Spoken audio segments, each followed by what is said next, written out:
Assalamualaikum warahmatullahi wabarakatuh. Perkenalkan, nama saya Rista Safarani. Saya dari Prodi MPI kelas 2D. Di sini saya akan sedikit menjelaskan tentang pengendalian dan pengawasan.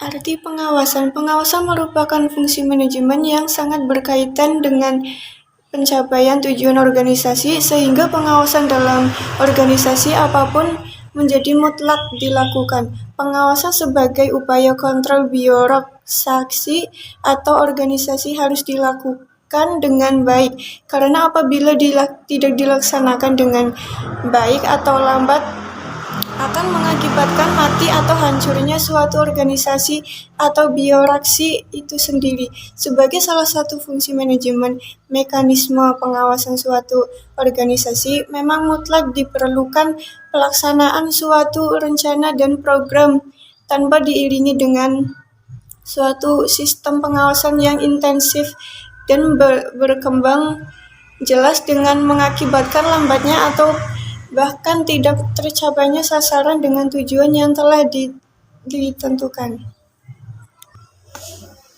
Ada beberapa faktor yang membuat pengawasan semakin diperlukan oleh setiap organisasi. 1. Perubahan lingkungan organisasi tersebut berupa lingkungan organisasi terjadi terus-menerus dengan tidak dapat dihindari sebagai munculnya inovasi produk dan bersaingan dengan yang baru. Diketemukan bahwa baku baru, adanya peraturan pemerintah baru dan sebagainya. Melakukan fungsi pengawasan manajer mendeteksi perubahan-perubahan yang berpengaruh pada barang dan jasa, sehingga mampu menghadapi tantangan atau manfaat kesempatan yang diciptakan perubahan-perubahan yang terjadi sehingga mampu menghadapi tantangan atau manfaat kesempatan yang diciptakan perubahan-perubahan yang terjadi. 2. Peningkatan kompleksitas organisasi. Semakin besar di organisasi, semakin memerlukan pengawasan yang lebih formal dan hati-hati. Berbagai jenis produk yang diawasi untuk menjamin bahwa kualitas dan probabilitas tetap terjaga. Penjualan eceran pada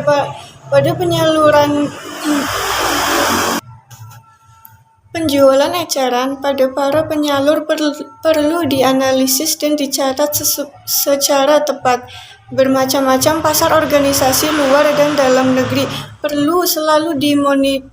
Di samping itu, organisasi luar dan dalam negeri perlu monitor. Di samping itu, organisasi secara lebih bercorak dan desentralisasi. Hati-hati.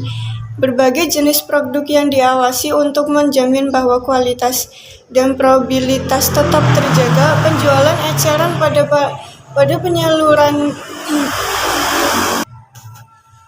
Penjualan eceran pada para penyalur perlu dianalisis dan dicatat secara tepat. Bermacam-macam pasar organisasi luar dan dalam negeri perlu selalu dimonitor. Di samping itu, organisasi luar dan dalam negeri perlu monitor. Di samping itu, organisasi secara lebih bercorak dan desentralisasi atau cabang-cabang penjualan dan kantor-kantor pemasaran. 3. Kesalahan-kesalahan. Bila para bawahan tidak pernah membuat kesalahan, manajer dapat secara sederhana melakukan fungsi pengawasan. Tetapi kebanyakan anggota organisasi sering membuat kesalahan, memesan barang atau berkomponen yang salah, membuat penentuan harga barang terlalu rendah. Masalah-masalah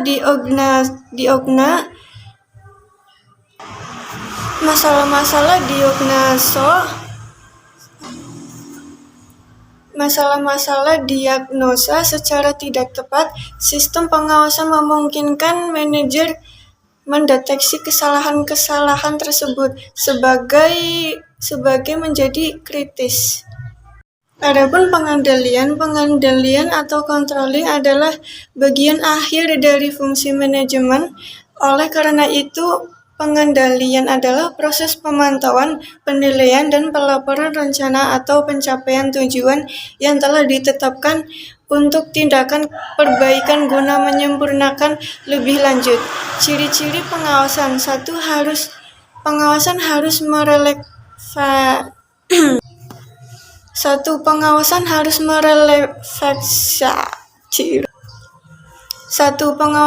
merefleksikan sifat dari berbagai kegiatan yang diselenggarakan. 2. Pengawasan harus segera memberikan petunjuk tentang kemungkinan adanya deviasi dari rencana. 3. Pengawasan harus menunjukkan pengecualian pada titik strategis tertentu. 4. Objektivitas dalam melakukan pengawasan. Ciri-ciri pengendalian sosial. Suatu cara metode dengan terhadap masyarakat. 2. Bertujuan mencapai kesetaraan antara stabilitas dengan perubahan-perubahan yang terus terjadi di dalam suatu masyarakat. 3. Dapat dilakukan oleh suatu kelompok terhadap kelompok lain atau oleh suatu kelompok terhadap individu. Ada beberapa jenis pengawasan, yaitu 1. Pengawasan internal yang merupakan pengawasan yang dilakukan oleh orang atau badan yang terdapat di dalam lingkungan unit, organisasi, atau lembaga yang bersangkutan. 2. Pengawasan eksternal yang merupakan pengawasan atau pemeriksaan yang dilakukan oleh unit pengawasan yang ada di luar unit, organisasi, lembaga yang diawasi. 3. Pengawasan preventif atau represif. 3. Pengawasan preventif dan represif. Pengawasan preventif ialah lebih yang dimaksud sebagai suatu pengawasan yang dilakukan pada kegiatan sebelum kegiatan itu dilaksanakan, sehingga dapat mencegah terjadinya kejadian yang menyimpang. Misalnya, pengawasan tersebut dilakukan oleh pemerintah supaya menghindari adanya penyimpangan pelaksanaan keuangan negara yang membebankan atau merugikan negara. Sedangkan pengawasan represif ialah suatu pengawasan yang dilakukan terhadap suatu kegiatan setelah kegiatan tersebut sudah dilaksanakan atau dilakukan. Misalnya, pengawasan represif dilaksanakan pada akhir tahun anggaran, yang dimana anggaran tersebut ditentukan lalu disampingkan laporannya. 4. Pengawasan aktif dan pasif. Pengawasan aktif adalah dekat, ialah pengawasan yang dilaksanakan sebagai dari bentuk pengawasan yang dilakukan di tempat kegiatan yang bersangkutan.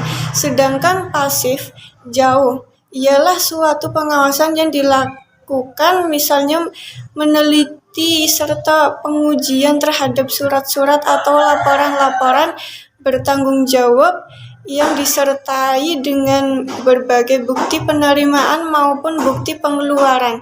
5. Pengawasan kebenaran formil. Pengawasan kebenaran formil ialah pengawasan menurut hak dan pemeriksaan kebenaran material mengenai maksud serta tujuan pengeluaran. Sistem pengendalian manajemen adalah suatu upaya sistematis yang harus dilakukan perusahaan untuk mencapai tujuannya dengan cara melakukan perbandingan atas presentasi kerja agar sesuatu rencana awal dan menciptakan suatu tindakan yang tepat untuk mengoreksi setiap perbedaan yang menyimpang. Tipe-tipe pengendalian dalam manajemen yaitu 1. Pengendalian preventif. 2. Pengendalian operasional. 3. Pengendalian kinerja. Pembahasan 1. Pengendalian preventif. Pembahasan 1. Pengendalian preventif. Pengendalian yang berkaitan dengan perumusan strategi dan perencanaan strategi yang dijelaskan dalam bentuk-bentuk suatu program tertentu. 2. Pengendalian operasional. Pengendalian yang berkaitan dengan pengawasan pada pelaksanaan program yang telah ditetapkan melalui sebuah anggaran. Anggaran tersebut difungsi berbagai antara perencanaan dengan pengendalian. 3. Pengendalian kinerja. Pengendalian kinerja ini berupa melakukan analisis evaluasi kinerja karyawan atau sumber daya manusia berdasarkan pada tolak ukur kinerja yang telah ditetapkan oleh suatu perusahaan. Ketiga pengendalian ini sangat dibutuhkan perusahaan dalam menjalankan usahanya agar perusahaan lebih terarah lagi dalam penyusunan rencana atau strategis yang dibuat oleh agar perusahaannya lebih terarah lagi dalam menyusun rencana atau strategis yang dibuat oleh mencapai keberhasilan usaha. Jika pengendalian ini sukses dilaksanakan, maka perusahaan akan berhasil melakukan pertumbuhan dan perkembangan sehingga perusahaan yang menetapkan pengendalian ini bisa mendapat keuntungan yang diinginkan dan perusahaan ini akan dikenal dengan perusahaan yang mengikuti semua aturan dengan baik sehingga banyak inventor yang ingin bekerja sama dengan perusahaan tersebut. Ada beberapa fungsi dari pengendalian manajemen, antara lain 1. Melakukan perencanaan yang tepat untuk sebuah perusahaan agar perusahaan maju. 2.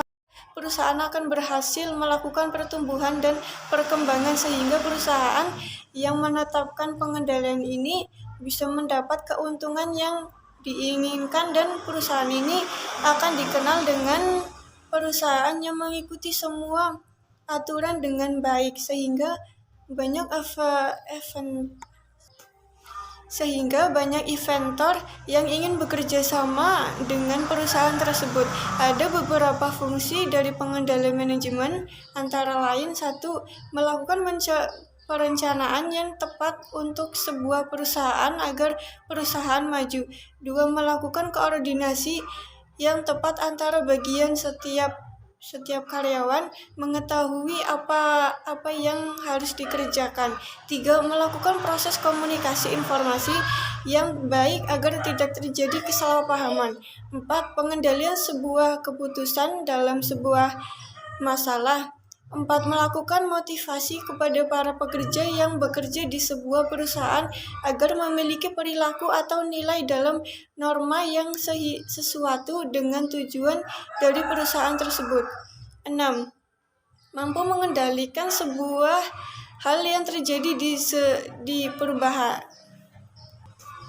mampu mengendalikan segala hal yang terjadi di perusahaan. 7. Melakukan penilaian kinerja pada sumber daya yang ada di dalam perusahaan. 8. Meningkatkan sistem akuntabilitas sebuah perusahaan untuk kelancaran sebuah perusahaan tersebut. 6. Membangun rasa patuh terhadap aturan operasional yang berlaku atau mengikuti semua peraturan yang ada di dalam perusahaan. 10. Melindungi segala aset yang ada di perusahaan agar tetap aman. 11. Mengelola dan mengatur segala keinginan yang terjadi pada sebuah perusahaan sehingga melaksanakannya dapat bekerja dengan secara efektif dan efisien.